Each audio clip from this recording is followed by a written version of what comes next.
The brass casing felt heavier than it should have. Not because it weighed anything significant. A spent 7.62 by 51 millimeters NATO shell casing weighed approximately 10.7 grams. Not enough to notice in the palm of the hand. But because Petty Officer Second Class Zara Platoon had been picking them up since 05:30 that morning, and somewhere between the 43rd and the 44th, she had stopped counting and started thinking. That was the dangerous part. The thinking. She knelt in the gravel at the edge of Range 17, Naval Amphibious Base Coronado, a canvas collection bag hanging from her left shoulder, her fingers moving with a mechanical precision she had not been taught here, but had carried with her from a life that began long before these fences, these ranges, this particular California sun that had been pressing down on her neck since the first shooter arrived at 0600 sharp. She was 29 years old. She had 9 years of naval service recorded in a file that nobody in this compound had ever bothered to read. And on this morning, on the 19th day of October, she was the brass girl. Before we go any further into this story, drop a comment and let us know what country or state you are watching from.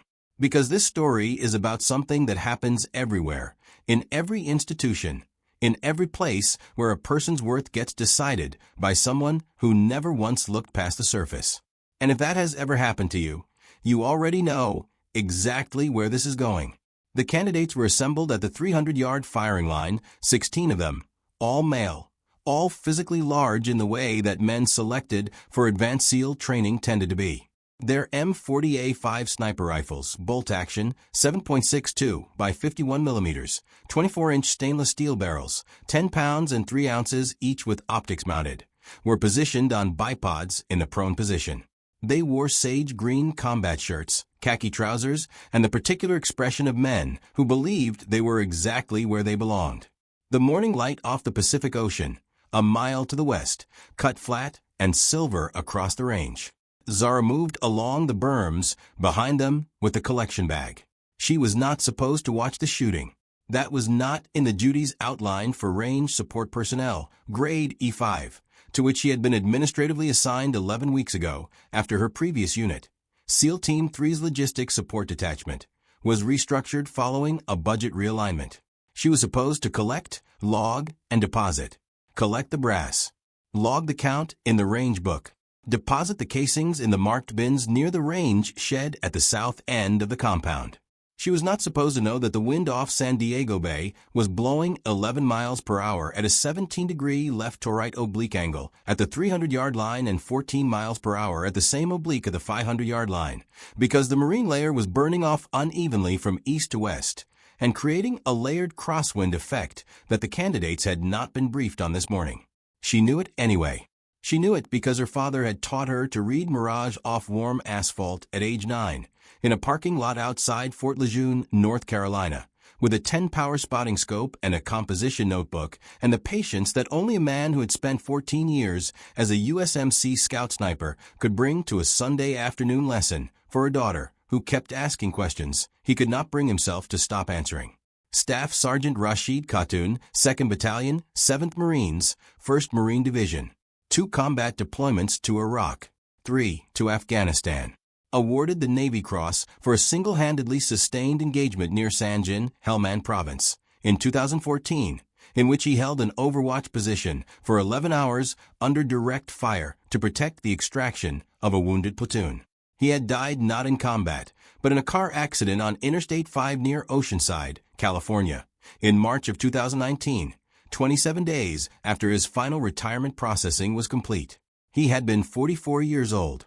Zara had been 23. She was 6 feet away from the nearest firing line when the first candidate took a shot. She did not need to look at the target to know where it had landed. She heard it in the report, in the 1.7-second lag that separated the muzzle crack from the impact echo, in the way the mirage on the target face shimmered 2 inches left to center. 2 inches left. Low by 1. She moved to the next casing, picked it up, dropped it into the bag. Maybe you know someone who has carried something like this. A skill they were never given permission to use. A thing they knew in their bones that no one around them thought to ask about. Drop a comment if you have. Tell us what it was. Your story might be the one that keeps someone else going. The instructor standing at the near edge of the firing line was Master Chief Petty Officer Drayden Wicks. He was 6 feet 2 inches tall, 218 pounds, with a shaved head and a jaw that appeared to have been constructed specifically for the purpose of holding a disapproving set of the mouth. He had 22 years in Naval Special Warfare. He had been lead instructor of the Naval Special Warfare Advanced Sniper Course at Coronado for 4 years running, and in that time, 56 candidates out of the 127 who had entered his program had graduated. That was a 44% graduation rate, and he cited it the way other men cited their combat decorations, as proof of something about himself that could not otherwise be spoken aloud. He was watching candidate second-class Jonah Price at the firing line, and he was not in a good mood, because Price's last shot had gone 2 inches left and low by 1, and Wicks had not seen why, which meant he had missed something, which Wicks regarded as a personal affront. He turned from the firing line and saw Zara Khatun standing 11 feet behind the berm with a canvas bag on her shoulder and a Kestrel 4500 anemometer in her left hand. The Kestrel 4500 was a handheld digital weather meter. It measured wind speed, wind direction, temperature, humidity, density, altitude, and a dozen other atmospheric variables to within 3% accuracy. It was the same instrument used by military snipers worldwide as a primary field weather tool. It cost $329 retail. Zara had bought hers with her own money 6 years ago. Wicks walked to her. He covered the 11 feet in approximately 4 seconds. "What is that?" His voice was not loud. Men like Wicks did not need volume. They had learned long ago that a low voice in the right register carried farther than shouting. Zara held the Kestrel up slightly. "Wind meter, Master Chief." He looked at the device. He looked at her. "Your range support." "Yes, Master Chief." "Range support collects brass." "Yes, Master Chief." "Does range support require a wind meter?" There was a pause behind them on the firing line. Not a pause in the shooting. Price was already cycling the bolt on his M40A5, preparing for his next round in the 5-shot assessment string. But a pause in the ambient noise, the kind that happens when people within earshot stop pretending not to listen. "No, Master Chief," Zara said. Wicks held out his hand. She placed the Kestrel in it. He looked at the digital readout. 11.3 miles per hour, 17.4 degree oblique. He looked back at her, and something moved behind his eyes that was not quite recognition, and not quite contempt, but occupied the narrow, uncomfortable space between them. "Get back to work," he said. He kept the Kestrel. "If this story is already resonating with you, we want to hear from you. Drop a comment below, and let us know what you think of Zara so far. Sometimes it only takes one person deciding to take something from you to show you exactly what that thing was worth to begin with." He returned it 3 hours later, setting it on the edge of the range shed without looking at her, without a word, in the particular way of men who have decided to pretend a thing did not happen. Zara picked it up, noted that the display had been wiped of its logged history from the morning, and placed it in the cargo pocket of her trousers without expression. That afternoon, 4 of the 16 candidates ran their second assessment string. The afternoon session was the more demanding one. 500-yard targets, 12-inch steel plates, in a crosswind that had shifted to 19 miles per hour by 1400 hours because the marine layer had fully dissipated and the Santa Ana effect off the eastern hills was beginning to express itself. This was not a condition the range schedule had accounted for. Zara was at the south berm sorting brass by caliber into the appropriate bins when she heard candidate second-class Luis Ferrante call out his wind calculation to Senior Chief Petty Officer Todd Ballard, who was supervising the afternoon session. Ferrante said he had a right-to-left wind at 12 miles per hour, and he was holding 3.5 MOA into it. Zara set down the bin. The wind at the 500-yard line, as of 4 minutes ago, when she had taken her last measurement near the shed, was running at 19.2 miles per hour, not 12. Ferrante was reading the vegetation movement near the firing line, where a stand of coastal scrub oak was buffering the full wind speed. The actual surface wind was 19.2, and he was holding for 12. His shot would miss by approximately 9 inches to the left. She did not mean to speak. She would tell herself later that it was an involuntary response, The kind of thing that happens when the body acts before the mind finishes its calculation. What came out of her mouth was quiet, directed at no one in particular, barely above a murmur. It's a 19. He needs 5.8. Ferrante heard it. Ballard heard it. Wicks, who had been walking the south berm behind her, heard it. Ferrante hesitated, looked over his shoulder, looked at Zara the way men look at something they have never been asked to consider before. He adjusted his hold. He sent the round. The 12-inch steel plate at 500 yards rang out with a clean, flat concussion of a solid hit center mass. There was a 3-second silence that belonged entirely to Wicks. He crossed the 14 feet between them in a way that was not walking and was not quite running, and occupied the particular middle space that senior enlisted men use when they intend to remind someone of the full distance between their ranks. "Did I just watch the brass collector coach my candidate?" he said. The 16 candidates at the firing line had all turned now. The two instructors at the far end of the range, Chief Petty Officers Ben Calder and Marco Villanueva, were watching with the stillness of men who understood that something was happening, but had not yet determined which direction to face. Zara stood with the sorting bin at her side.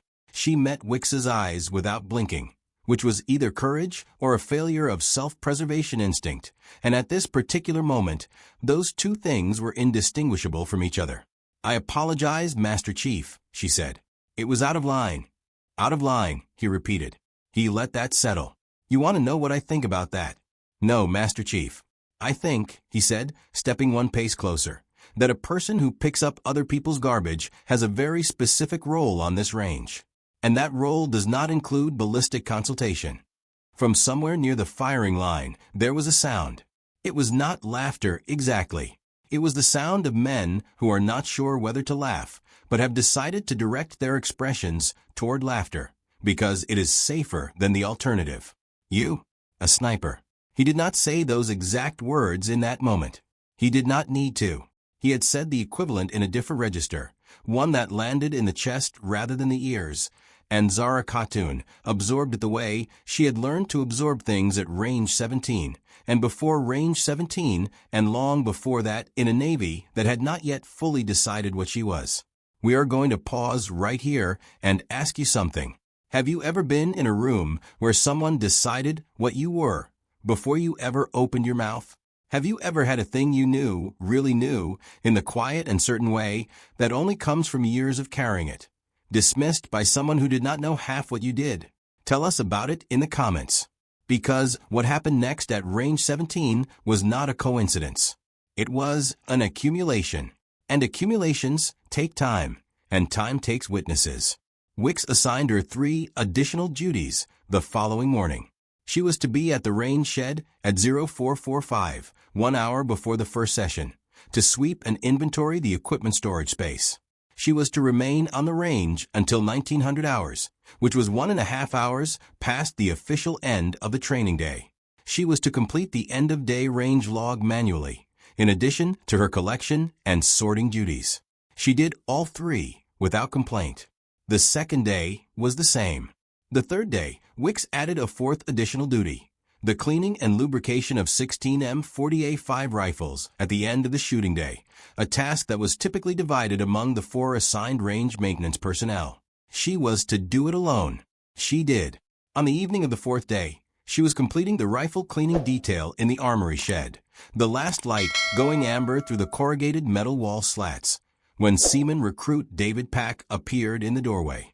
He was 22 years old, 5 feet 10 inches, 163 pounds, with a kind of face that had not yet made its final decision about what it intended to look like. He was the youngest candidate in the current course. He had also posted the lowest initial qualification score, a 71 out of 100, during the first week's basic marksmanship assessment. He stood in the doorway, holding 2 cups of coffee in paper cups from the mess facility, and looking at her with the uncertainty of a man who was not sure whether his gesture was welcome. "I thought you might," he started, then stopped. Started again. "You've been here since 0445. That's 14 hours. I thought coffee." Zara looked at him. She took the cup. He sat on an overturned ammunition crate near the door. He did not speak again for a while, which Zara noted as a point in his favor, because most people who brought coffee also brought questions, and she was not in the condition to answer questions at the end of a 14-hour day. After a while, he said, "That hold you gave, Ferrante." The 5.8. "How did you know?" She set down the rifle she was cleaning, laid it on the mat, picked up the bore brush and the cleaning rod, and thought for a moment about not answering. "I measured it," she said. "With the wind thing. Kestrel 4500. I've been measuring atmospheric conditions on this range every morning for 11 weeks. He absorbed that. "And you just knew the hold?" Sierra Match King 175 grain bullet. BC of 0.505. At 500 yards in a 19.2 mile per hour crosswind at a 90-degree true angle, you're looking at approximately 30.5 inches of drift. Divide that by your MOA value at distance, 5.236 inches per MOA at 500 yards, and you get 5.83 MOA. I rounded down to 5.8. Pack was quiet for a moment. "You calculated that in your head." It's not difficult once you know the formula. Ferrante has been in the course for 7 weeks. She did not respond to that. "And you just figured it out in, what, 30 seconds? "I've been figuring it out for 20 years, she said. "I just haven't been allowed to do it officially." That was the most she had said to anyone on this range in 11 weeks. She did not know why she had said it to him. Something about the corrugated metal walls and the amber light and the 2 cups of paper coffee suggested that certain things could be said here that could not be said in daylight on an open range. Pack nodded slowly. He did not say he was sorry, which was the right choice, because she had not wanted sympathy. He said, "My score in the first week assessment was a 71. "I know." He looked up. "I've watched every assessment session," she said. "Your natural point of aim is slightly right of your bone support structure. You're compensating with muscular tension in your right shoulder. That's why your groups open on the 5th shot of every string. Your muscles fatigue at exactly the right interval to throw the last shot." She went back to the bore brush. "You also close your eyes when you break the trigger." He opened his mouth, closed it. "How do you?" Your left hand tightens on the pistol grip 0.3 seconds before your right hand completes the trigger press. You anticipate the recoil. It's a conditioned response. It can be corrected in 3 sessions of dry fire if you practice the right way. The light in the shed had gone from amber to gray. Outside, the Pacific fog was beginning its nightly migration inland from the bay, the temperature dropping toward 56 degrees Fahrenheit, the kind of California cold that surprised people who had never understood that the ocean coast was not the desert coast. Pack set down his coffee cup. "Why are you picking up brass?" It was a blunt question, the kind that could only be asked by someone too young to know better or too sincere to care about the difference. Zara continued cleaning the 14th rifle on the mat. "Because that's the assignment I was given." "But you know." "I know what I know," she said. "That doesn't mean anyone's required to give me permission to use it." He nodded. He stood. He picked up the empty cups.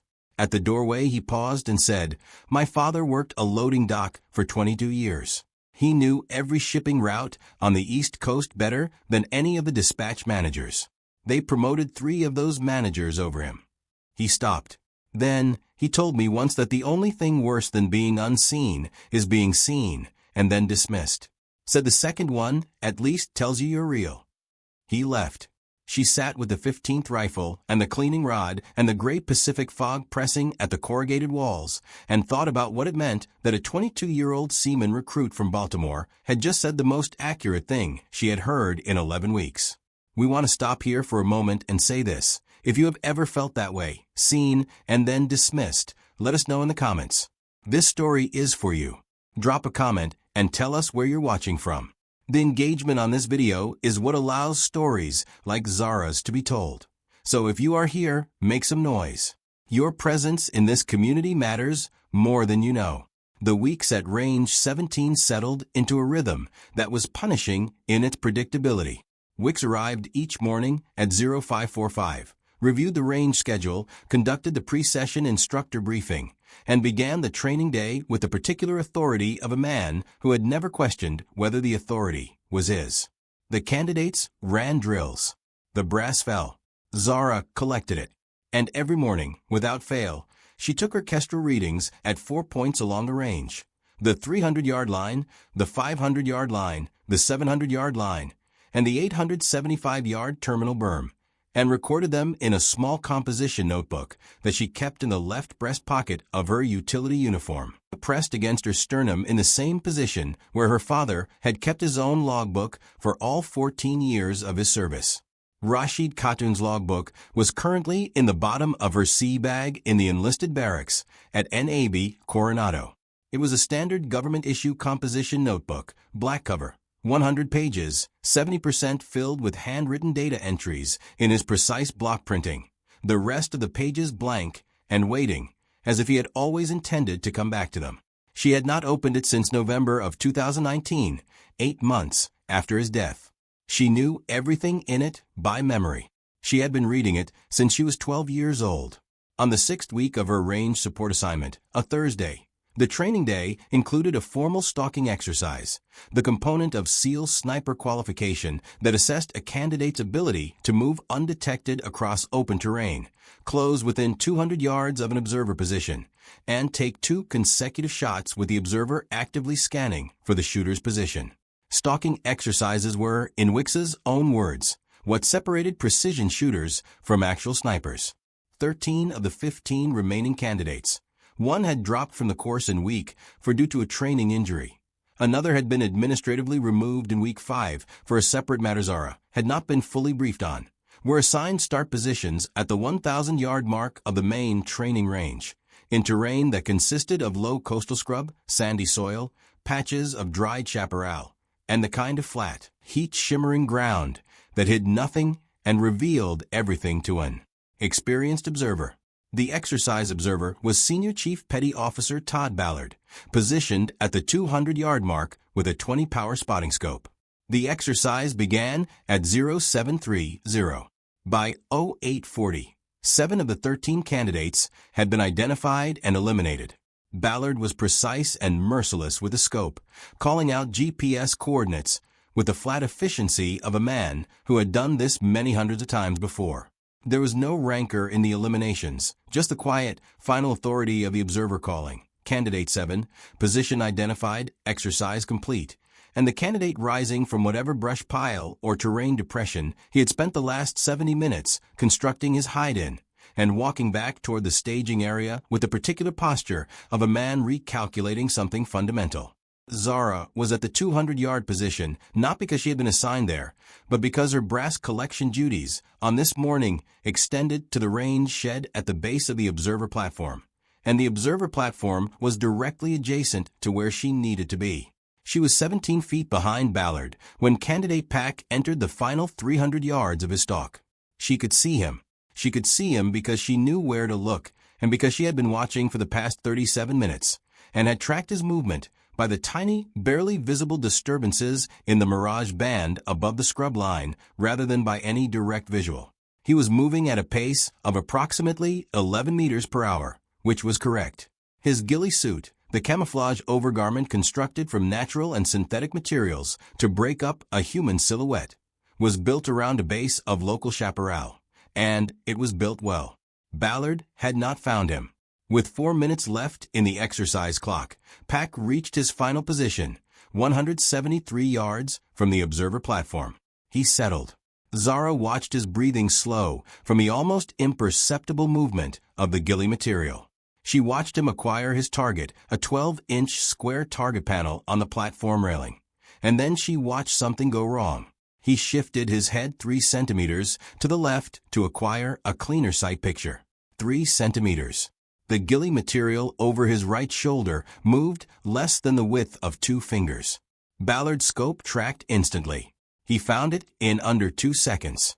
Candidate Pack, position identified. Exercise. He moved for sight picture acquisition. Zara's voice was level.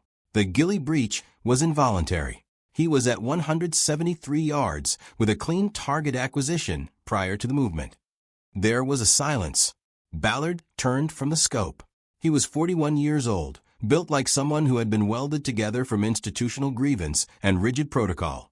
And he looked at Zara with the expression of a man who had just heard a language he did not recognize spoken fluently in a room he considered to be private. "What did you say?" "I said the movement was for sight picture correction, Senior Chief."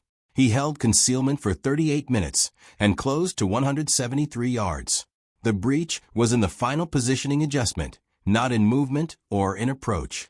By Phase 1 stalking standards, that, I know the phase standards, qualifies as a marginal pass with noted deficiency.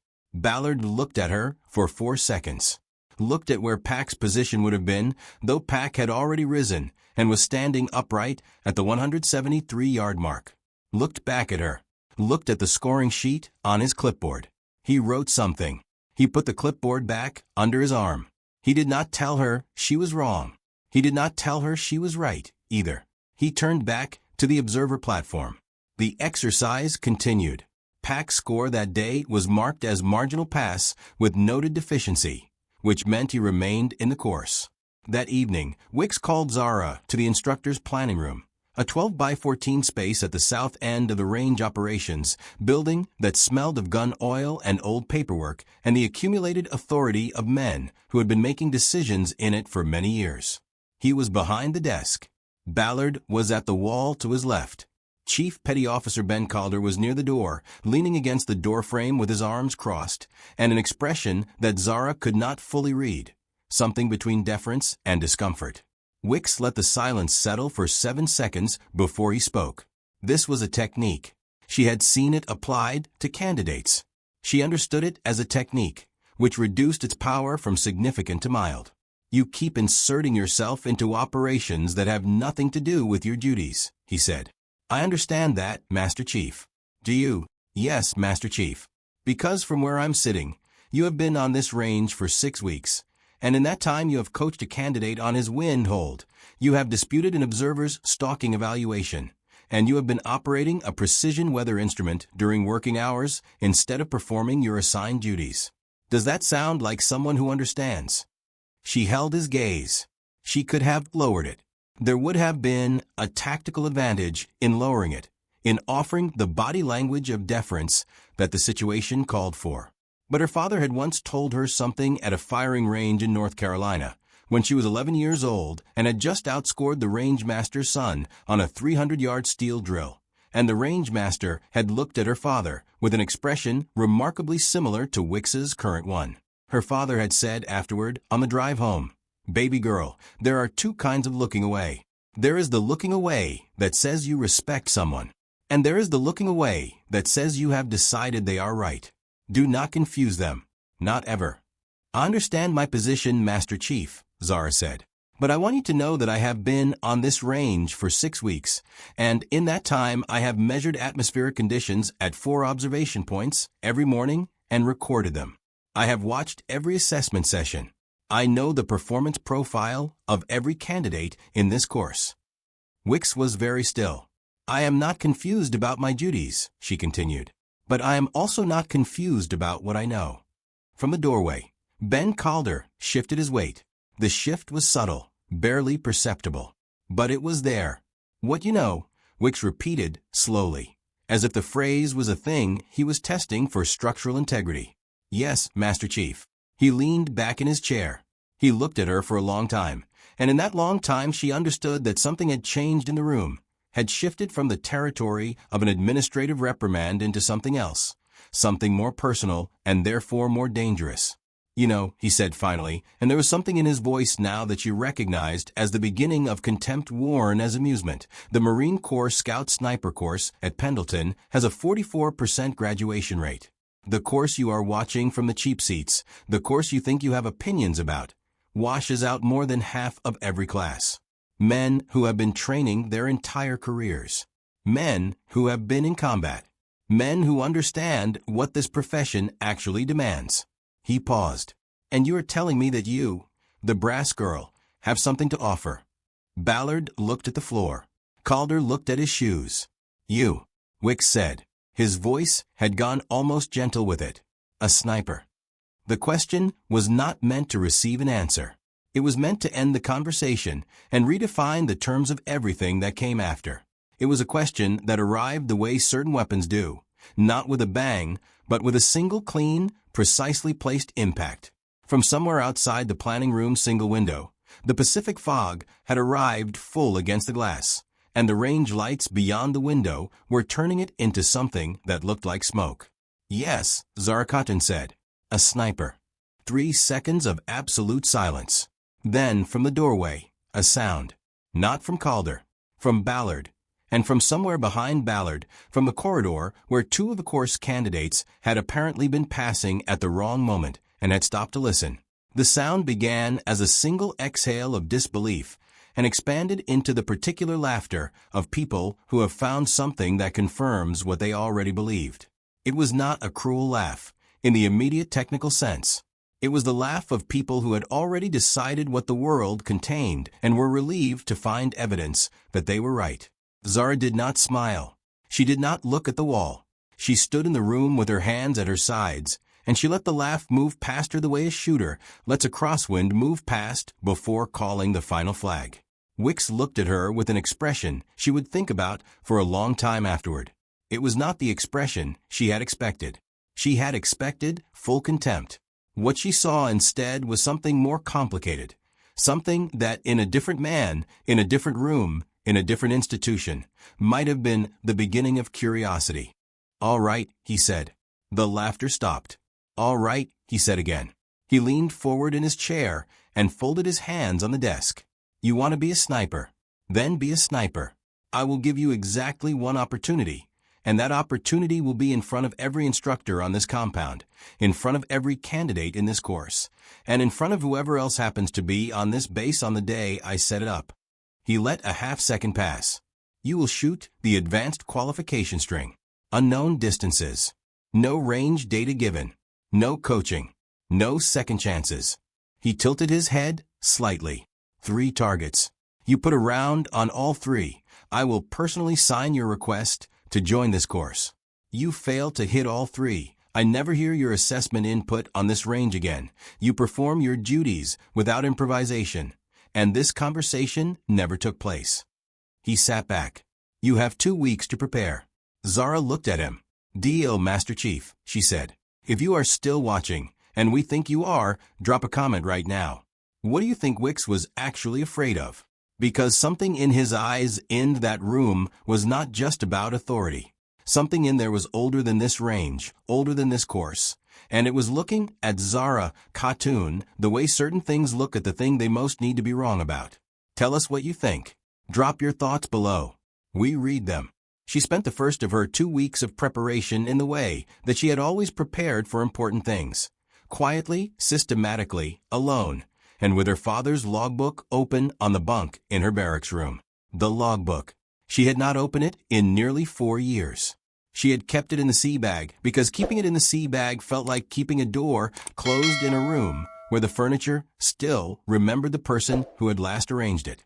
But now she laid it on the wool blanket at 2,100 hours on a Thursday, the fog pressing at the barracks window, and opened it to page 1. His handwriting, block print, perfect, the letters carved rather than written. The way men write who have been trained to print clearly under conditions where a misread character could mean a missed shot at a distance that mattered. The first page was a table of atmospheric data from Camp Lejeune in March of 2007. Temperature 61 degrees Fahrenheit. Wind 8 miles per hour NNW. Humidity 67%. He had been 22 years old. He had been in his first year of scout sniper training, and he had already been keeping records with the discipline of someone who understood that mastery was not a talent, but a practice. 100 pages. 14 years. She read until midnight. The Khatun lock was on page 43. It was not referred to by that name in the logbook. He had simply written it as hand position modification, right trigger finger, lateral bone support through dorsal metacarpal, reduces anticipatory flinch, 0.2x MOA improvement at 1,000 Y in testing. He had drawn a precise diagram beside the notation. She had studied that diagram so many times that she could have reproduced it from memory without opening the notebook. And she had in fact done exactly that, practicing the hand position dry in the barracks, with an unloaded M40A5 borrowed from the armory on her maintenance authorization, for 3 hours on the first night and 2 hours on each night that followed. The Platoon lock was, in its technical essence, a modification of the standard firing grip that redistributed the pressure of the trigger press through the lateral edge of the first metacarpal rather than through the direct pad of the index finger. It reduced the microtremor that propagated through the hand at the moment of trigger break, a microtremor so small it was effectively invisible to casual observation, but significant enough, at distances beyond 700 yards, to shift a point of impact by 2.3 MOA. At 1,000 yards, 2.3 MOA was 24.1 inches. At 1,000 yards, 24.1 inches was the difference between a hit and a miss. Her father had discovered it while trying to diagnose a persistent 3 o'clock shift in his long-range groups during his second deployment, lying in a hide in the Kinner province at 0300 hours with a notebook and a flashlight and the particular patience of a man who refused to accept that the shot he knew he was capable of was somehow different from the shot he was actually making. He had found it. He had fixed it. He had never formally published it, never reported it up the chain of training command, never asked for credit. He had written it on page 43 of a composition notebook and kept shooting. Zara had been using the Platoon lock for 11 years. She had never told anyone. Now she practiced it in the barracks until 0030, then set the rifle down and lay on her back on the bunk, and stared at the ceiling and thought about 2 weeks and 3 targets at unknown distances and a room full of men who had already decided what she was. She thought about her father at 22, at a range in Lejeune, keeping records in block print. She thought about 309 confirmed kills. About a woman from Ukraine who had walked into a Soviet Army recruitment office in 1941 at the age of 24 with a shooting record that should have silenced every argument, and who had fought for the right to be used rather than protected, and who had become the deadliest female sniper in history because she refused to accept that the opinion of a frightened institution was the same as fact. She thought about brass casings, about the 43rd and the 44th, about the weight of things that weigh nothing. Then she closed her father's logbook, pressed it flat against her sternum for a moment in the dark, and went to sleep. The 2 weeks moved the way time moves when something important is waiting at the end of it, not faster, not slower, but with a heightened clarity, each detail arriving sharper than usual, the morning light off the Pacific more particular, the sound of the M40A5 reports at the range carrying a different quality than they had before. She continued her range support duties without deviation. She continued her morning atmospheric readings. She continued the detailed log. She continued the rifle maintenance rotations, the brass collection, the sorting, the end-of-day documentation. And every evening, after 2,000 hours, she went to the range shed, not to clean rifles, to shoot. Senior Chief Petty Officer Harlan Thorne had made this possible. Thorne was 63 years old, retired from Naval Special Warfare 4 years prior, and currently employed as a civilian range maintenance contractor at NAB Coronado through a services agreement with the Base Operations Command. He was 5 feet 8 inches tall, 174 pounds, with a particular physique of men who have spent more time in prone firing positions and standing ones, a compression through the thoracic spine, a slightly forward shoulder set, hands that were always slightly curled even at rest, as if they expected a rifle to be placed in them at any moment. He had served with her father in 2009 at a joint training exercise in Yuma, Arizona. They had been close for 11 years. Thorne had attended the funeral. He had kept the number. When Zara had been assigned to Range 1711 weeks ago, he had been the first person she had recognized, and he had taken one look at her and said very quietly, "I know why you're here. Not the assignment. I mean why you're here." She had not answered, because she had not been sure of the answer herself. Now she knew. Thorne gave her access to the range shed from 2,000 to 2,200 each evening under his maintenance authorization. He also provided her with the Mk-13 Mod 7, the Navy's precision long-range rifle, chambered in .300 Winchester Magnum, 27-inch barrel, 15.7 pounds, with a Schmidt and Bender 5-25x56 mm optic mounted, capable of accurate first-round hits at distances exceeding 1,800 yards in trained hands. He had one in his personal collection, legally owned, brought onto the range through the civilian contractor equipment authorization. "Your father built that platform," he said, setting it on the bench on the first evening. Not literally, but the work you're going to do with it, the foundation of it, that came from Rashid. So, in a manner of speaking. He paused. In every manner of speaking. She did not cry. She had not cried about her father in 4 years, not because the grief was absent, but because she had converted it into something else, into a practice and a persistence that had nowhere else to go. She picked up the MK-13. The first evening was zero confirmation. She fired 7 rounds at 100 yards to establish the scope's baseline. The scope was clean. Groups were measuring 0.43 MOA at 100 yards, which was within specification. Good. The second evening, 500 yards. 5-round groups. Average 0.67 MOA. Within acceptable parameters for the platform. The third, 700 yards. 4-round groups. 0.89 MOA. The first round was slightly high. She had overcompensated for the Coriolis effect at the latitude of San Diego, which required a 0.2 MOA right correction for northward-fired shots over 600 yards. And she logged the correction and applied it, and the remaining 3 rounds were within 0.71 MOA of each other. Thorne sat behind her on the second stool, saying nothing, watching through the spotting scope. On the 4th evening, she pushed to 1,000 yards. The target was a 10-inch steel plate, set at the far end of the range facility's maximum distance position. The evening wind off the bay was running at 13.6 miles per hour at an oblique angle. She measured precisely at the firing position and estimated at 2 intermediate positions using the vegetation deflection method her father had described on page 67 of the logbook. She calculated the Coriolis correction, 0.4 MOA right for the latitude of 32.6 degrees north.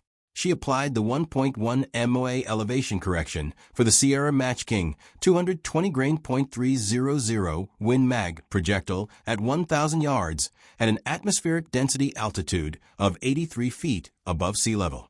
She settled into the Platoon lock, 3 breaths, not the military breathing protocol of 2 preparatory and 1 firing breath.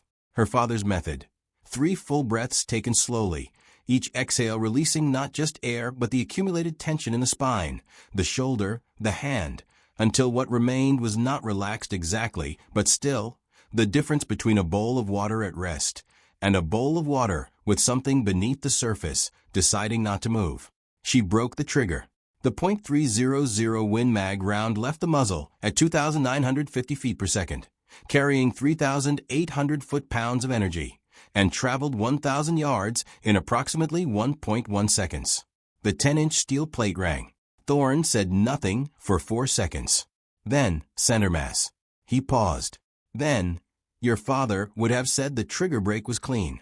She loaded the next round. If you are watching this, and you have ever practiced something in private that the world had not yet given you permission to do publicly, drop a comment below. Because what Zara Khatun was doing in that shed every night is what all the great ones do. They do not wait for permission to become excellent.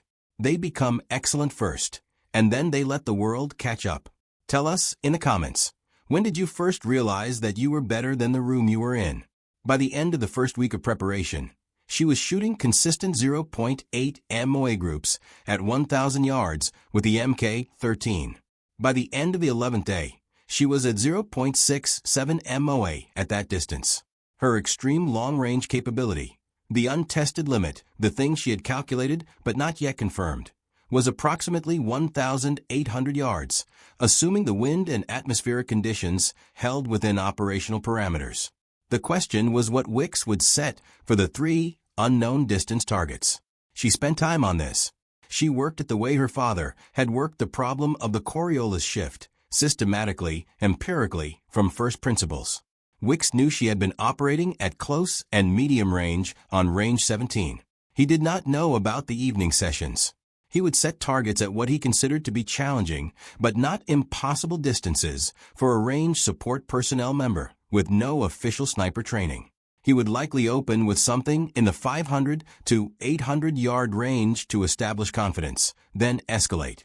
The middle target would be the one he believed would end it, probably in the 1,200 to 1,400 yard band, where Coriolis corrections and precise atmospheric reading became genuinely critical factors. She planned for 1,400 yards as the probable maximum.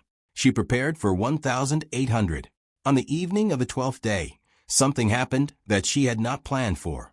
She was in the barracks, running through a dry fire session at 2,130 hours, when there was a knock at the door. She did not get many knocks. She opened it to find Senior Chief Ballard, not in his uniform, but in civilian clothes, which was unusual enough that she noted it immediately. He looked at her for a moment with the expression of a man who had started walking somewhere and had not fully committed to being where his feet had brought him. "I want to make sure you understand what you're walking into," he said. "On the day of the qualification, Wicks is going to set it up in a way that doesn't favor you." Zara looked at him. "He's going to pick distances that—" Ballard stopped. "The third target. He's not going to put it at 1,400 yards." She waited. "He's going to go further," Ballard said. "He's been measuring the range. He found a position on the eastern ridge of the facility that gives a clean line-of-sight distance of—" He stopped again. Something in his face was working against itself. The part of him that had been Wicks's enforcer for 4 years, fighting the part that had watched her absorb every punishing duty and come back the next morning at 0445 and start again without complaint. He's measuring it at 1,891 yards. 1,891 yards. The number arrived in her chest with a specific weight. 1,891 yards was not a common engagement distance. It was not a distance that appeared in most training curricula. It was a distance at which the .300 Win mag round, specifically the Sierra Match King 220 grain projectile at a muzzle velocity of 2,950 feet per second, would take approximately 2.4 seconds to reach its target. In 2.4 seconds, a 15 miles per hour wind would move the bullet approximately 67 inches from its unadjusted point of aim. The Coriolis correction at that distance, at the latitude of San Diego, was 2.1 MOA. The bullet drop from muzzle to target at that distance was 547 inches, requiring a 28.9 MOA elevation hold above point of aim. At 1,891 yards, there was no margin. There was no close enough. There was only the solution, calculated correctly, applied precisely, and trusted completely. She looked at Ballard. "Thank you, Senior Chief." He nodded once. He started to leave. "Why are you telling me?" she said. He stopped, did not turn all the way around, kept his weight toward the door. "Because I watched you clean 16 rifles in 4 hours alone without complaint, and I watched you coach a kid on a stalking score that my evaluation was going to fail, and I watched you stand in Wicks's office when he said what he said." He paused. "And I've been in this institution for 19 years, and I can count on one hand the times I've seen someone absorb that kind of weight and not bend an inch." He looked at the floor. So, he left. Zara closed the door. She stood in the center of the barracks room. The MK-13 was on the bunk. The logbook was on the shelf. The Kestrel 4500 was on the desk. The Pacific fog was pressing its flat gray face against the window with the same patience it brought every night to this coast. 1,891 yards. She picked up the logbook, opened it to page 43. Read the diagram of the Platoon lock one more time, though she did not need to, though she had the diagram mapped in perfect detail on every neural pathway that connected her eyes to her hands. She read it anyway, because some things deserved to be read on the night before. She turned to the last page of the logbook. The last written entry was dated February 17, 2019, 8 days before her father had finished his retirement processing and 27 days before he died. The entry read, "Wind 6 miles per hour W. Temperature 58 degrees Fahrenheit. Range 1000Y. Groups at 0.52 MOA. The lock is clean. Everything after this is just execution." Below the entry, the remaining pages were blank. She took out a pen. In the space below the last entry, she wrote one line. October 19th, wind TBD. Range 1891Y. The lock is ready. Everything after this is just execution. She closed the logbook. She set it on the shelf. She turned off the light. 2 days remained. Stay with us. Part 2 is coming. And what happens on the eastern ridge of NAB Coronado in the next 48 hours will answer every question this story has asked so far. If you want to make sure you see it, hit that subscribe button right now. And drop a comment below. Tell us what you think is going to happen on that range. Tell us if you think Wix deserves what's coming. Tell us your name, where you're from, what this story means to you. Because every comment is a signal. Every comment says, this story matters, and the people in it deserve to be remembered. We will see you in part 2.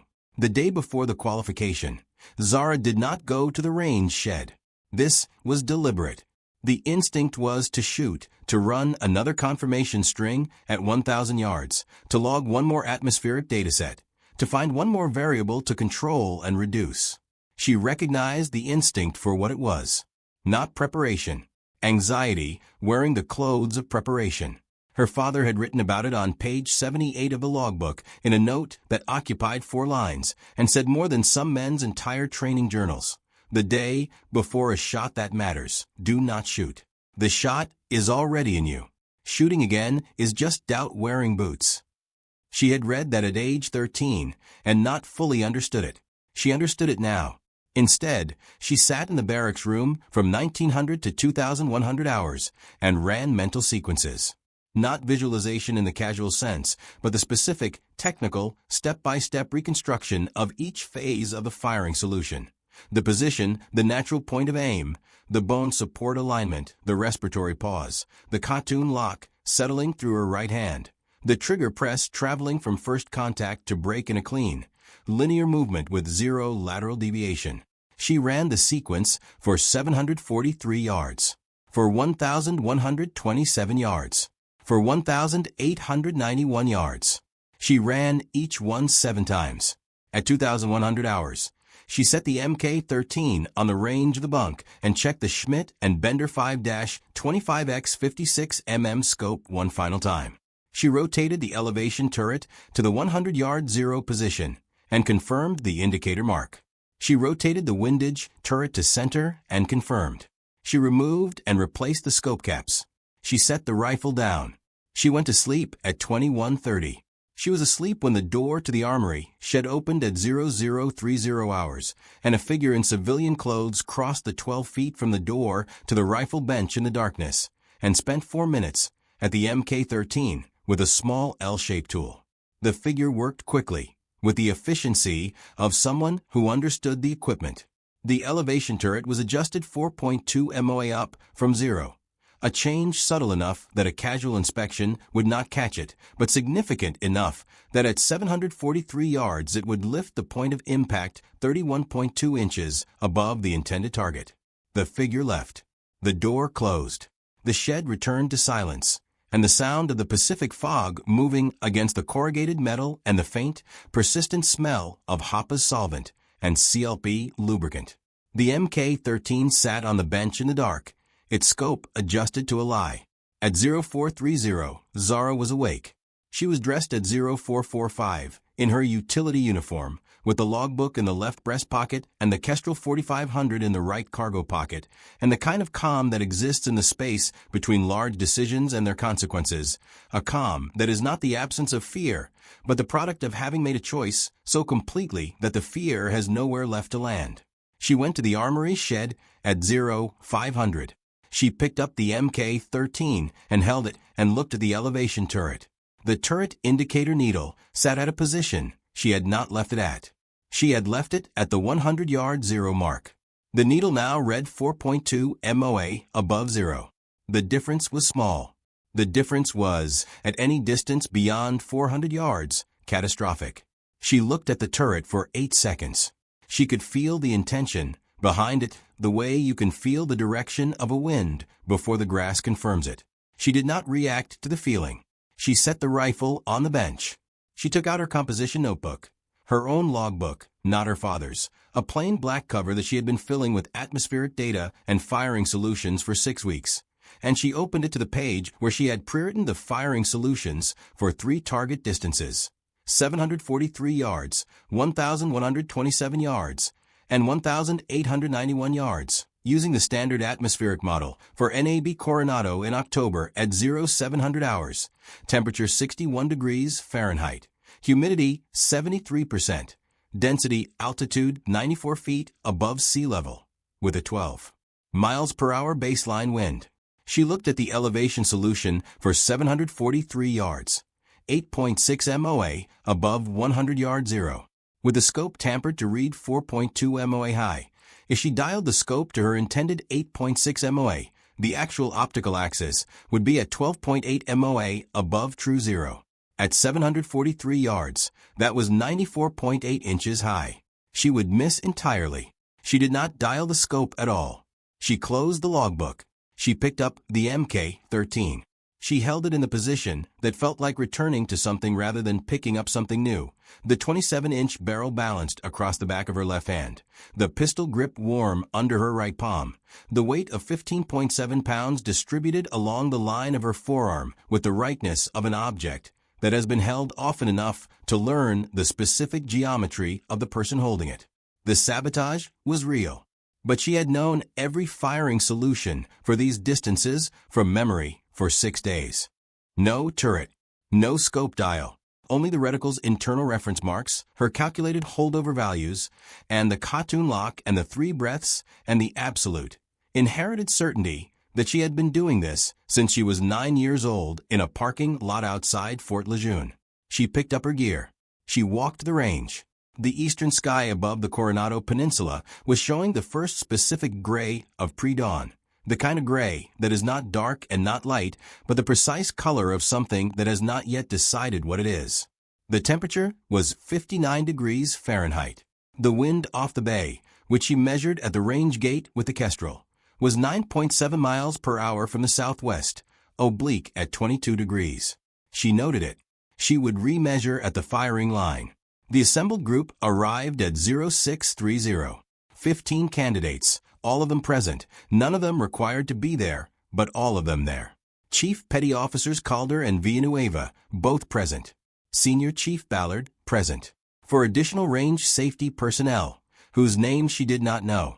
Senior Chief Thorne in his civilian contractor vest, standing at the south edge of the range, weathered and still, and watching with the expression of a man who had waited a long time for a specific morning without knowing its exact date in advance.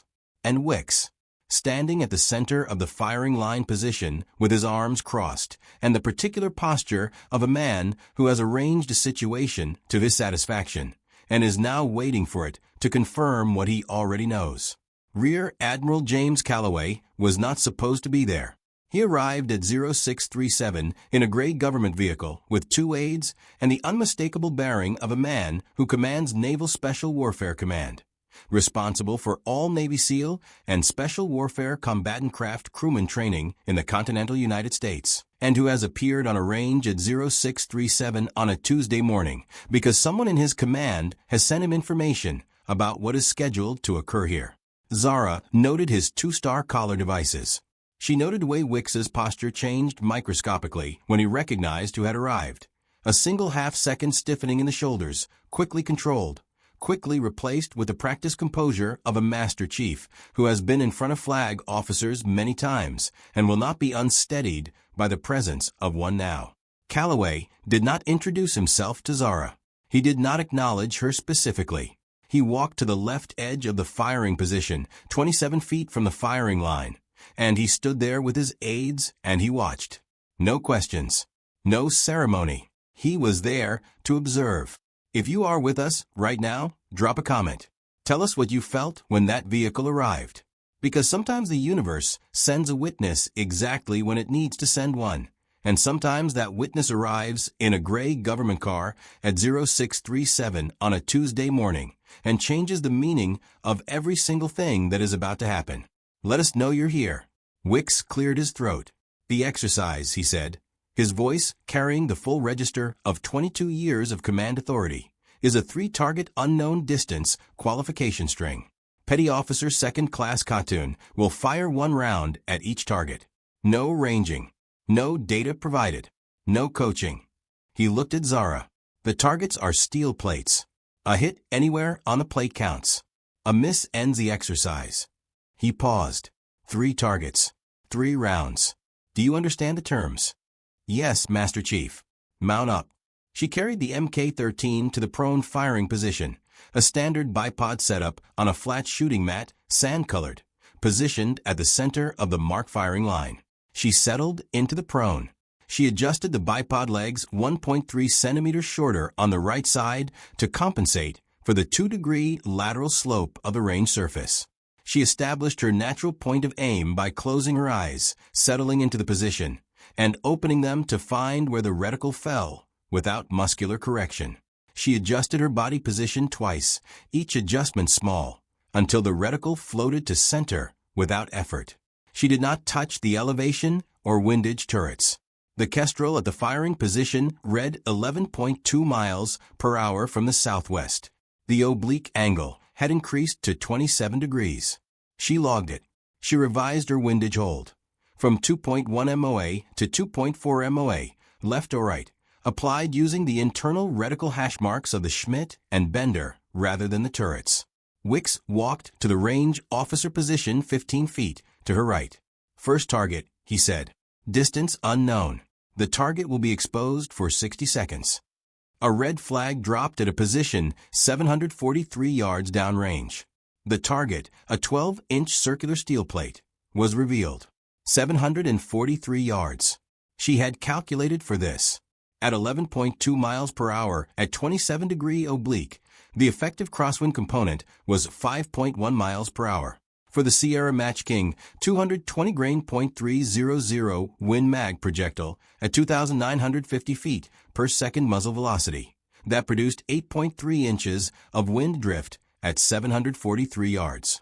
8.3 inches divided by 3.927 inches per MOA at 743 yards gave 2.1 MOA windage hold, which he revised to 2.4 MOA for the measured 11.2 miles per hour actual elevation. At 743 yards, the bullet required a 7.1 MA hold above the intended zero using the reticle's internal scale, ignoring the compromised turret entirely. She found the 7.1 MOA elevation reference on the reticle hash marks. She found the 2.4 MOA wind reference. She held both without breathing. The Platoon lock settled through her right hand. The lateral edge of her first metacarpal found the grip panel. The micro tremor, the one her father had identified at 300 hours in the Kinner province in 2009 and then systematically eliminated, was absent. 3 breaths. Deep. Full. Each exhale releasing the accumulated stillness from her spine outward through every connected structure. On the third exhale, at the natural respiratory pause, she broke the trigger. The muzzle blast of the .300 Win Mag was significant.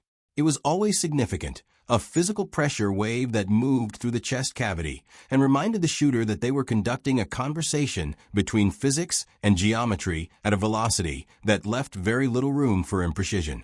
The recoil was 22.6 foot-pounds, more than twice the M40A5's 9.8 foot-pounds, and it came back through the stock with the authority of a round designed to remain lethal beyond 1,800 yards.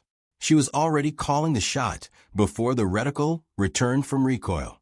The 12-inch steel plate at 743 yards rang. The sound arrived 2.17 seconds after the muzzle blast, the acoustic delay of a round traveling faster than sound over an intermediate distance. The plate's impact note flat and clear and carrying across the morning range like a single struck bell. No one spoke. She could hear that no one spoke, which was itself a form of speaking. Wicks's voice came in a measured, controlled register. Hit. Second target. The flag moved to a second position. The second plate was smaller, 10 inches circular, set at a distance that she visually estimated and confirmed with the internal reticle scale at 1,127 yards. 1,127 yards. This was where the scope sabotage was designed to destroy her. She reran the calculation in the space between breaths.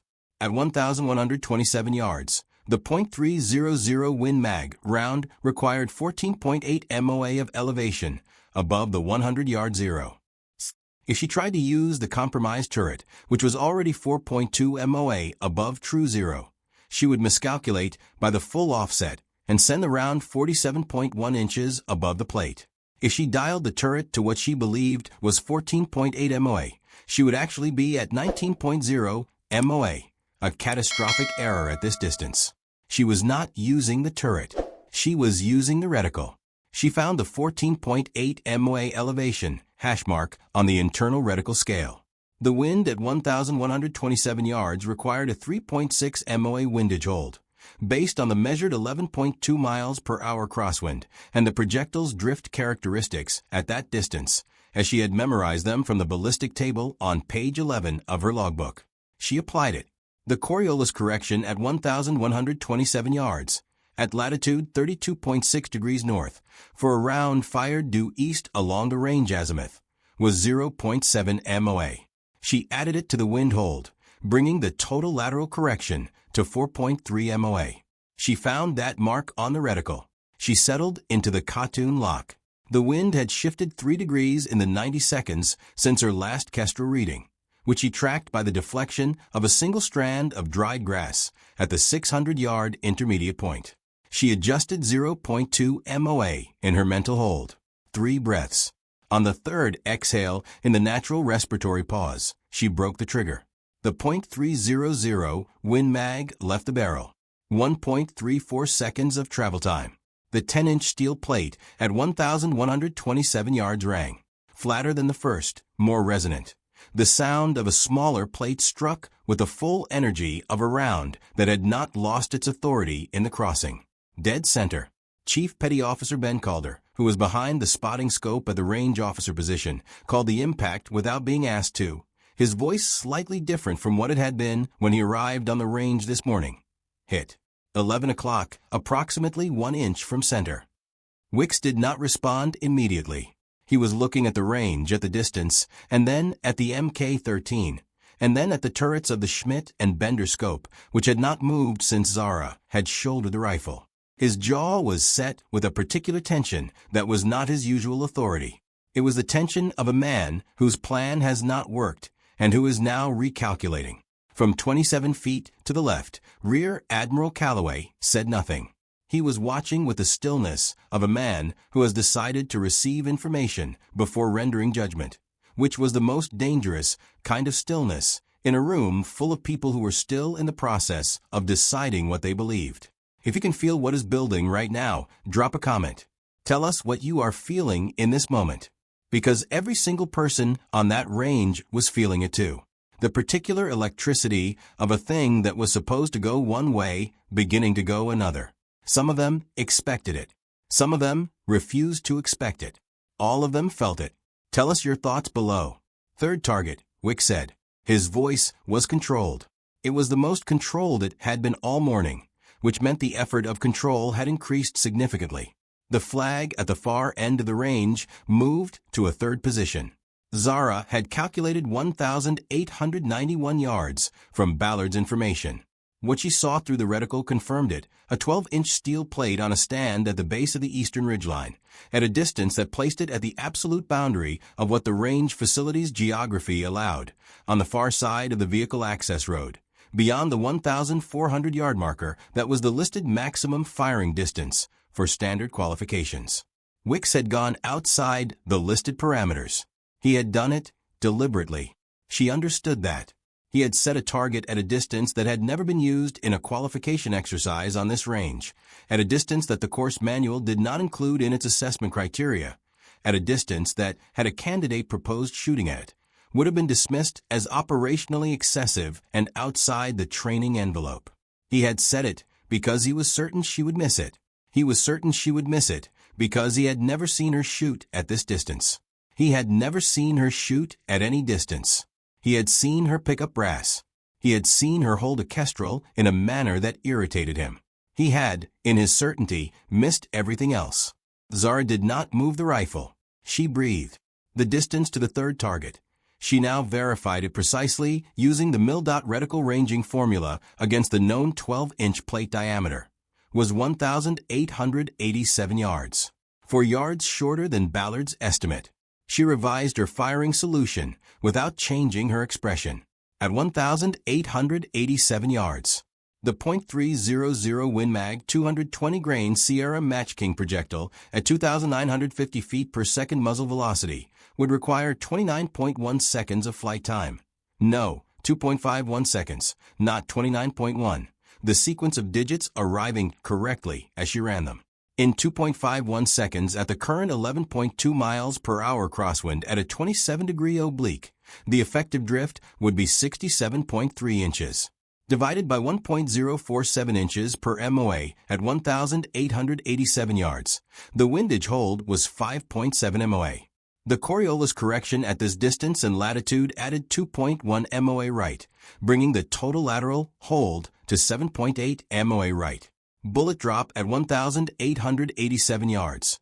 29.1 MOA of elevation required above the 100-yard zero. She found the 29.1 MOA elevation hash mark on the reticle. It was near the bottom of the reticle's usable range. She confirmed it. She held it. The wind. She looked at the intermediate vegetation along the range, at the coastal scrub oak at the 300-yard mark, the dried chaparral at the 700-yard mark, the lone eucalyptus at the 1,200-yard mark, and the ridgegrass at the 1,500-yard mark, the last visible wind indicator before the target. Each one was telling her a slightly different story, and she had to synthesize those stories into a single firing solution that accounted for the wind's behavior across nearly 2 kilometers of coastal California terrain. She spent 47 seconds doing this. She did not rush. This was not a timed exercise. Wicks had said 60 seconds for each target, and she still had 13 seconds.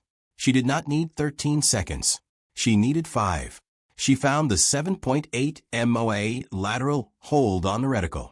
She applied the 29.1 MOA elevation hold simultaneously, finding the intersection point in the reticle where both corrections converged, a point that was not on the center of the crosshair, but in the lower right quadrant of the reticle, a point she had to trust completely and verify through nothing but calculation, because there was no spotter here, no confirmed range data, no safety net of institutional verification. Only the numbers her father had taught her to trust, and the hands he had helped her build, and the method she had carried from a parking lot in North Carolina to a range in Coronado to this specific morning, this specific plate at 1,887 yards. She settled into the Platoon lock for the third time. The weight of a rifle distributed across her body in the way of something that had been held too many thousands of times to feel foreign. Her spine was a single line. Her left hand was bone support only, no muscular tension. The bipod was taking the weight. Her right hand was the Platoon lock, lateral edge of the first metacarpal seated against the grip panel, trigger finger achieving first contact, the pressure building in a single linear direction, with 0 lateral deviation, 0 anticipatory flinch, 0 doubt. 3 breaths. On the first breath, she was aware of the assembled personnel on the range behind her. Not distracted by them. Aware. The way you are aware of the presence of something important without looking at it directly. On the second breath, she was aware of the logbook in her breast pocket, the weight of it against her sternum. 100 pages of block print. 14 years. One man's mastery written down because he believed that what he knew deserved to exist beyond himself. On the third breath, she was aware of none of it. The third breath released everything, the people, the logbook, the brass casings, and the 11 weeks, and the planning room, and the laugh that had moved through the room like a current when Wicks had said what he had said. The third breath released Wicks. The third breath released the deal, the expectation, the weight of what this shot meant to everyone watching. What remained was physics. And physics did not care who was holding the rifle. At the natural respiratory pause, at the bottom of the third exhale where the body is most still, where the heartbeat is furthest from its last contraction and furthest from its next, where the entire physical system is in the specific, momentary condition of rest that a shooter waits for with the patience of someone who has been told their whole life that the shot they are capable of exists. She broke the trigger. The .300 Win Mag left the muzzle at 2,950 feet per second. 2.51 seconds. 1,887 yards. The entire range was silent. The kind of silence that happens when 22 people are holding their breath simultaneously and do not know they are doing it. The Pacific fog had burned off fully now, and the morning sun was cutting low and flat across the range, turning everything gold and specific. And in that gold and specific light 22 people waited. The 12-inch steel plate at 1,887 yards rang. The sound arrived 5.5 seconds after the muzzle blast, not the 2.51 seconds of the bullet's flight, but the additional 2.99 seconds required for the acoustic wave of the impact to travel back against the wind across the same 1,887 yards, arriving at the firing line as a sound that was not large but was exact, the flat, resonant, unmistakable confirmation of steel struck at a distance that most of the people on this range had never attempted in their careers.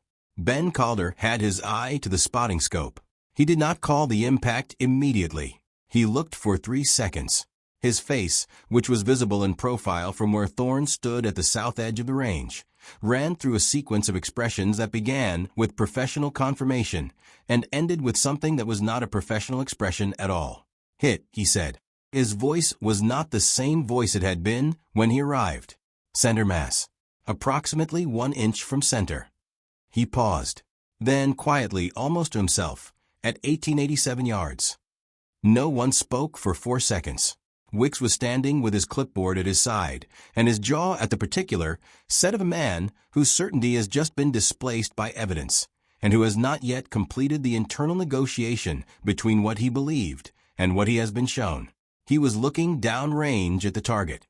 He was looking at the Mk-13. He was looking at the scope turrets, which had not been touched. Zara rose from the prone. She dusted the sand from the front of her utility uniform. She locked the bolt of the Mk-13 to the rear, clear, safe. She set it on the bipod. She stood at the firing line with her hands at her sides. Rear Admiral Calloway walked forward. He walked from the left edge of the range to the center. And as he walked, the 22 people on the range arranged themselves into the unconscious formation that assembled groups produce when a figure of genuine authority moves through them. Not parting exactly, but adjusting, redistributing, acknowledging in the language of bodies. He stopped in front of Wicks. He did not look at Wicks immediately. He looked downrange at the 3 target positions at the eastern ridgeline where the third plate was still visible in the morning gold, a small circle of steel at a distance that had no business being in any qualification string on any training range in this compound. Then he looked at Wicks. "Master Chief," he said. His voice was very calm. It was the calm of a man who does not need volume because he has never needed volume. "I received a report 4 days ago regarding training conditions on Range 17. I will tell you that I did not expect to observe what I have just observed this morning." Wicks straightened. "Admiral, this was an informal exercise between—" "I know what it was," Calloway said. He let 1 second pass.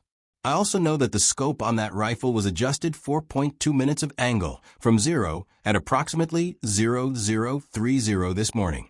I know this because the range shed security camera was operational and the footage was delivered to my office at 0600 hours." He let another second pass. Whoever conducted that adjustment did not check whether the camera was active.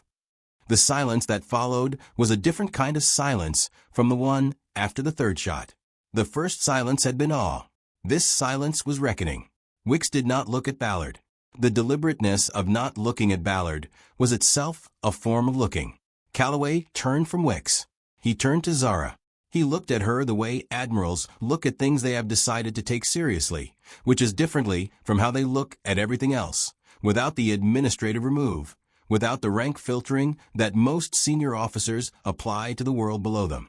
He looked at her directly, as a person, at a woman who had just shot a 12-inch steel plate at 1,887 yards with a scope that had been deliberately compromised, using no turret adjustments, in front of a range full of people who had gathered specifically because they expected her to fail. "How long have you been shooting?" he said. 20 years, Admiral," Zara said. "Since I was 9. "Your father?" "Staff Sergeant Rashid Khatun, USMC, 2nd Battalion, 7th Marines." Calloway nodded once, slowly, with the weight of a man who knows the name he has just heard. "I know that name," he said. "Sanjin, 2014. "Yes, Admiral." He nodded again. He was quiet for a moment in the way of someone deciding something. Then, who issued you the assignment to Range 17? Administrative reassignment from SEAL Team 3 Logistics, support following a budget realignment, Admiral. 11 weeks ago. He turned to one of his aides and said 4 words, quietly. The aide produced a small notebook and wrote in it. Then Calloway turned back to Zara and said in the same level voice, the voice that did not need to be loud to arrive, Petty Officer, 2nd Class Platoon. I want you to understand something. What I watched this morning was not a demonstration of a sniper. A demonstration is something you perform for an audience. What I watched was someone doing a thing they already knew how to do in front of people who made the mistake of requiring the proof. He looked at the Mk-13 on the bipod. He looked at the scope, with its tampered turrets and its unchanged reticle. The record will reflect that you completed a 3-target unknown distance qualification string at distances of 743 yards, 1,127 yards, and 1,887 yards, with a compromised optic, achieving center mass impacts on all 3 targets. That record will be placed in your permanent service jacket. He looked at Wicks again. All of it. Every event leading to this morning, and every event of this morning itself. He turned back to the range. He looked at the eastern ridgeline for a moment. What is your father's rifle doing? He asked. He had noticed the logbook shape through her breast pocket. His logbook, Admiral. I keep it with me. Calloway said nothing for 2 seconds. Then, so quietly that only she and the aide beside him fully heard it. Good. Keep it there. He walked back to the gray government vehicle. His aides followed. He got in. The vehicle left the range. We are going to stop for just a moment. Because if you are watching this and you have ever had someone in authority really look at you, and say, without politics and without ceremony, that they see what you are, then you know what Zara Khatun felt in that moment. Not triumph. Not vindication. Not the satisfaction of being proven right. Something quieter. Something that felt like a door opening in a room she had been standing outside for 11 weeks. For 9 years. For her whole adult life. Drop a comment. Tell us what word you would use for that feeling. We want to know. The events of the following 31 days moved through the compound with a quiet efficiency of institutional consequence. Master Chief Petty Officer Drayden Wicks was relieved of his position as lead instructor of the NSW Advanced Sniper Course pending an administrative review of the Range 17 security footage and the pattern of conduct it documented. The review was completed in 22 days. It found that the scope adjustment had been conducted by Senior Chief Petty Officer Todd Ballard at Wicks's direction, communicated verbally 3 days prior to the qualification event. It found a pattern of systematic additional duty assignments applied to range support personnel E5 Khatun that exceeded all documented precedents for the position.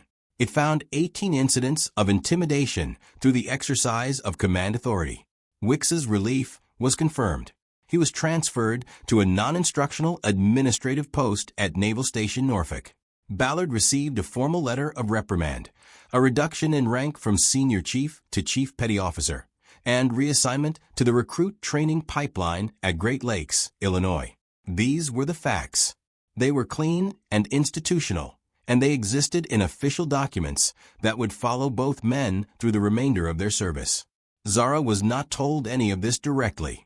She learned it the way most things are learned in large institutions, through the specific texture of the air after a decision has been made, through the way Chief Petty Officer Ben Calder looked at her the morning after Calloway's visit, through the absence of additional duty assignments in the days that followed, through the arrival of orders in her administrative inbox 3 weeks after the qualification that read, in the precise language of official military correspondence, Petty Officer, 2nd Class Khatun, Zara M., is hereby assigned to the NSW Advanced Sniper Course, Naval Amphibious Base Coronado, in the capacity of instructor, effective upon completion of the required instructor certification program. Tenure of assignment 18 months, with review. She read it twice. Not because she did not understand it the first time. Because some things deserve to be read twice. She went to find Thorne. He was in the range shed because he was always in the range shed, and when she walked in, he was at the workbench with a cleaning kit and an unhurried demeanor, and the expression of a man who already knows the thing you are about to tell him. She showed him the orders. He read them. He set them on the bench. He looked at her with a kind of steadiness that exists in men who have seen enough of the world to know that the moments worth holding onto are always quieter than the moments worth surviving. Your father, he said, would have found a way to make this seem like it was your idea the whole time. She almost smiled. She felt the almost smile happen in the part of her face that had not produced many smiles in the past 11 weeks. He would have pretended he wasn't keeping track, she said. He would have been terrible at pretending, Thorne said. He was terrible at pretending. The man cried at the 2012 Super Bowl. He thought no one saw. He paused. Everyone saw. She sat on the overturned ammunition crate where Pack had sat 6 weeks ago with 2 paper coffee cups and the honesty of someone too young to be strategic about it. She looked at the workbench and the cleaning kit and the MK-13 at the far end of the bench, and she thought about the 43 brass casings she had picked up on the first morning and the weight she had felt in the 44th. He sent me here, she said, not as a statement requiring confirmation, as an acknowledgement of something she had understood for a while and was only now saying aloud. Thorne was quiet. Then, he sent you here 9 years ago when he took you to that parking lot in Lejeune. He just didn't know the mailing address yet. Zara nodded. They sat in the shed for a while. The Pacific fog was doing what it always did, pressing at the corrugated walls, patient and coastal, and entirely unconcerned with the human events occurring inside the building it surrounded. The smell was HAPA solvent and CLP lubricant, and the particular metal smell of a place where precision instruments are maintained with care. Outside, on range 17, the morning light was beginning to come through. Tell us something. If you have made it this far in this story, you are not the person who clicks away. You are the person who stays. Drop a comment right now and tell us one thing. What does this story make you want to do? Because we believe that stories like this one exist not just to be watched, but to be carried. Not just to entertain, but to remind people of something they already knew. Tell us. We want to know what it reminded you of. 6 weeks after her instructor certification was complete, Petty Officer First Class Zara Platoon, she had been promoted 1 rank, effective the date of her new assignment, was standing at the south end of range 17 at 0700 hours in front of 14 candidates who were arranged in 2 rows of 7 and were looking at her with a combination of respect and uncertainty that newly assembled groups bring to the people who have been assigned to determine what they are capable of. David Pack was not among them. David Pack had graduated the Advanced Sniper course 12 days earlier, finishing 3rd in his cohort with a final qualification score of 91.4 out of 100. He had corrected his natural point of aim deviation, eliminated the muscular tension in his right shoulder, and cured the anticipatory flinch through 3 sessions of structured dry fire practice that a petty officer's second class on-range support duty had described to him on an evening in November, while cleaning 16 rifles alone in a shed with the light going gray. He had left range 17 for an assignment with SEAL Team 7, Virginia Beach. He had sent her one message before he shipped out. It said, 3 sessions. You were right. The 14 candidates in front of her now were at the beginning of something. They did not know what that beginning required. That was why she was here. She looked at them for a moment before speaking. She looked at the range behind them. The 300-yard line, the 500-yard line, the 700-yard line, the 875-yard terminal berm. She looked at the eastern ridgeline in the distance, where the 3rd plate had been on that morning 6 weeks ago. The plate was gone, taken down the day after by the range maintenance crew. The stand remained. She thought about the weight of the 44th brass casing. The way 9 years of something held quietly could occupy a space that had no name until it found the right moment to become a thing with a name. She looked at the 14 candidates. My name is Petty Officer First Class Platoon, she said. I am your primary instructor for the next 10 weeks. I want to tell you 3 things before we begin. The morning light was coming in at the specific October angle she had learned in 11 weeks of 0445 arrivals, gold and low and particular. The first thing, this course has a 44% graduation rate. That number will not change because of anything I do or anything you do. It is a number produced by the distance between what this profession requires and what most people are capable of bringing to it. I will not lower the requirement.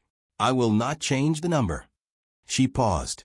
What I will do is ensure that every person who does not graduate fails for legitimate reasons, and every person who graduates earns it completely. One of the candidates in the front row, a young petty officer named Reyes, 23 years old, from Corpus Christi, shifted his weight slightly. The second thing, I will expect you to know what you know, not what you think you should know, not what you have been told you know, what you actually, specifically, demonstrably know. If you know your wind reading, know it. If you know your holdover, know it. If you don't know it, tell me that you don't know it. Both things are useful. Pretending to know is not. The second row remained perfectly still. The third thing. She reached into her left breast pocket and produced her father's logbook. She held it up briefly, not to show them what was in it, but to show them that it existed, that it was real, that it was worn and filled and present in the world in the way that things are present when they have been carried by a person who meant what they were carrying. Someone gave this to me before I could read it. I have been reading it for 20 years. What is in it is not secrets, and it is not tricks. It is one man's method, written down, because he believed that mastery deserved to outlive the person who found it. She put the logbook back in her pocket. What you find in the next 10 weeks, write it down. Not because someone tells you to, because it might matter to someone after you. Because the things you learn in this course at the edge of your capability, those things do not belong only to you. She looked at them. They never did. She let 1 second pass. Rifles to the firing line. They moved. She watched them move with the particular attention she had developed in 11 weeks of watching from a position no one had taken seriously, a position that had turned out to have a better view than any of the official ones. She watched the way Reyes carried his M40A5, slightly high on the carry, muzzle up, which suggested a habituation to confined spaces, urban background. Worth noting. She watched the way a candidate named Ortega set up his bipod. Efficiently, no wasted motion, good. She watched a candidate named Singh look at the eastern ridgeline for a long moment before settling into his prone, and she noted the look, because it was the look of someone who had been told about the morning 6 weeks ago and was deciding what to do with the information. She let them all settle. She walked the line from left to right with her hands behind her back and the Kestrel 4500 in her right hand, taking a reading every 4 paces. 10.8 miles per hour, 14° oblique. Temperature 62 degrees Fahrenheit. She reached the south end of the range.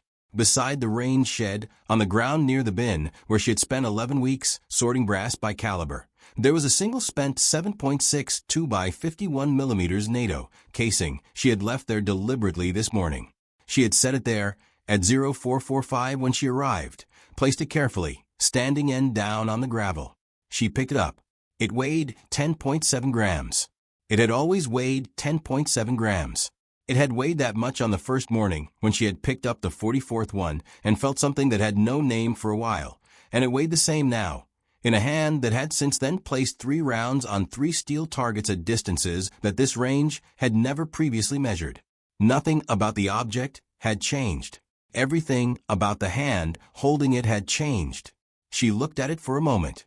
The California sun was coming full over the eastern hills now, burning the last of the marine layer off the bay, turning the range into the particular gold of October mornings in San Diego, a light that was generous and warm and entirely indifferent to what happened beneath it, and therefore exactly the right light for a person to do something true. She set the casing back on the gravel, standing end down. She walked back to the firing line. 14 candidates in the prone, 14 M40A5s on bipods, 14 people at the beginning of the most demanding 10 weeks of their professional lives. Wind is running at 10.8 miles per hour, she said. 14° oblique. The first assessment string begins in 5 minutes. Load and make ready. The bolt cycled down the line with the sound of something institutional and serious and ongoing. The sound of a thing that had been happening on this range long before she arrived and would continue long after she was gone, but which was now on this morning, being conducted by someone who had picked up brass on this same ground for 11 weeks, and had understood in that time that the view from the ground was not lesser than the view from the firing line. It was different, and different in the right hands, with the right patience, with the right method written on page 43 of a composition notebook by a man who had trusted that someone would someday need it. Different was enough. More than enough. It was the whole point. Before you go, we need to ask you to do something. If this story moved you, not just entertained you, but moved something in you, drop a comment below and tell us one word. Just one. The word that describes what Zara Khatun's story means to you. We have been collecting those words from viewers for a long time, and what we find consistently in the comments under stories like this one is that the word is always the same. It changes in spelling and in language, and in the specific syllables different voices used to carry it. But the word is always the same. Drop it in the comments. Let's hear it in your voice. And if you are someone who was told once, by someone who should have known better, that the thing you carried was not the right thing, that the knowledge you had was not the right knowledge, that the position you occupied was the only position available to you, this story was for you. It was always for you. Hit subscribe if you want to stay with us. And share this with one person, just one, who needs to hear it today. Because the world is full of people picking up brass on ranges where they are not supposed to understand what they are watching. And some of them need to know that what they carry is not wasted. It is only waiting. The first day of instruction ended at 18:30 hours. 14 candidates had completed their initial 300-yard qualification strings, and the data was exactly what she had expected. A distribution that spread from a high of 88.3% to a low of 63.7%, with the majority clustered in the 71 to 79% band that indicated technical competence without the precision, refinement the course would demand. 3 candidates showed the same anticipatory flinch pattern she had identified in PAC 6 weeks ago.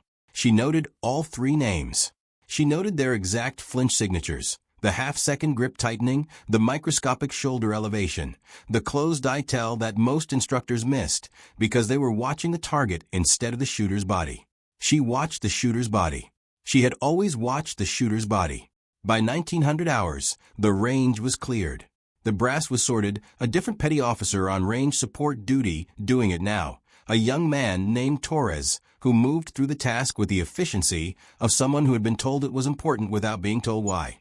She watched him work for a moment from the edge of the range, and she did not see herself in his movement exactly, but she saw the position, the kneeling posture, the canvas bag, the unhurried pace.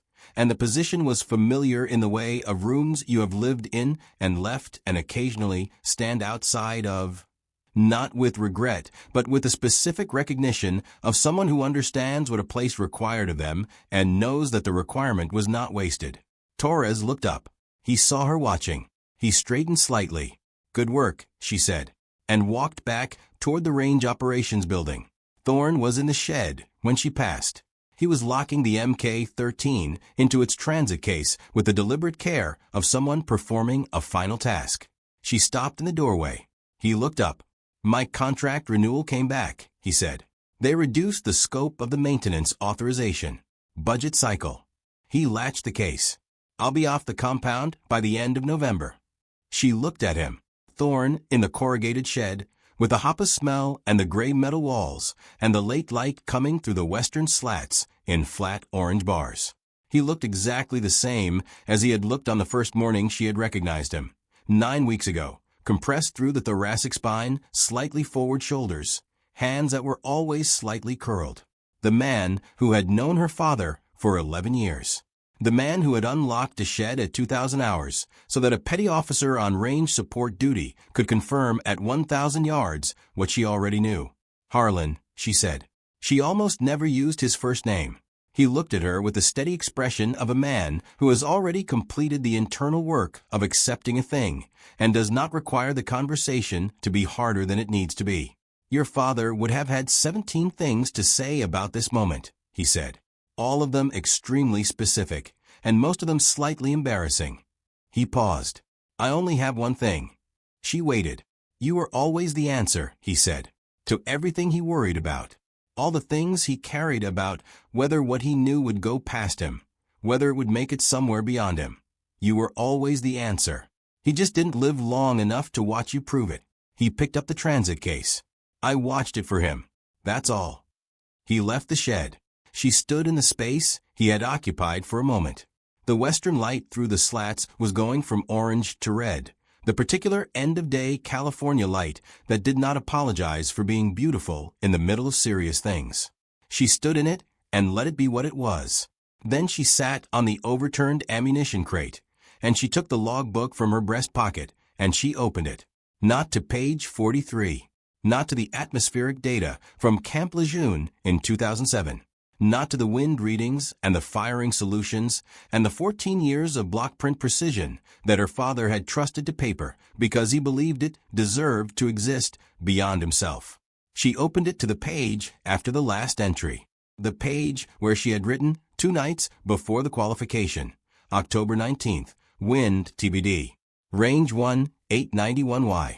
The lock is ready. Everything after this is just execution. Below that line, she uncapped her pen. She wrote the date, November 24th. She wrote the temperature, 62 degrees Fahrenheit. She wrote the wind, 10.8 miles per hour, 14 degree oblique. She wrote, first day of instruction, 14 candidates. 3 with flinch patterns, correctable.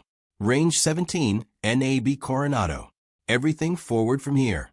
She looked at the entry for a moment. The block print was not as precise as her father's. She had not spent 14 years of combat deployments making it precise.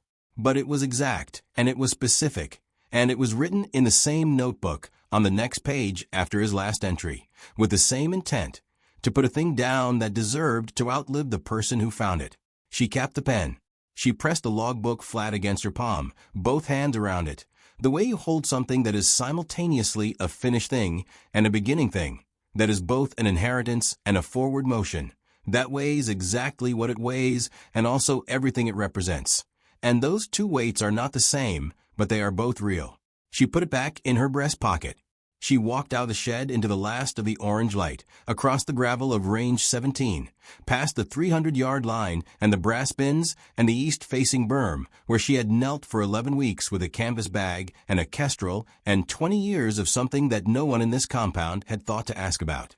She walked toward the range operations building. Behind her, the range was quiet. Tomorrow it would be loud again. Bolt cycling, muzzle reports. Steel ringing at known and unknown distances, 14 people learning the distance between what they thought they knew and what they actually needed to know. She would be there at 0445.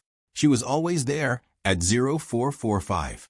And every morning that she stood at the gate of range 17 before the light came full over the eastern hills, she would carry the logbook and the kestrel and the Platoon lock and the memory of the 44th brass casing, and she would understand, in the specific, calibrated, unambiguous way that she understood wind and distance and the precise intersection of elevation and holdover, that none of it had been wasted. Not the 11 weeks. Not the canvas bag. Not the additional duties. Not the laughter in the planning room or the tempered turret or the years before any of it. The years of block print in parking lots, and a man in a composition notebook at 0300 hours in the Cunner province refusing to accept the distance between the shot he was capable of and the shot he was making. None of it had been wasted. It had all been the preparation. Every single unacknowledged, unseen, unpermissioned moment of it. The preparation for a morning on a range where a rear admiral stood in the early light and said, in the quiet voice of someone who no longer needed to speak loudly, this is what it looks like when someone has been doing the work the whole time. The eastern ridgeline caught the last light and held it for a moment before releasing it into the dark. Range 17 was still, and somewhere in the hills beyond the ridge, at a distance of 1,887 yards from where she had been lying in the prone 6 weeks ago, a steel plate stood on a stand in the coastal scrub, unmarked and unremarkable, carrying a single circular indentation slightly less than 1 inch from its center. Proof of nothing. Evidence of everything.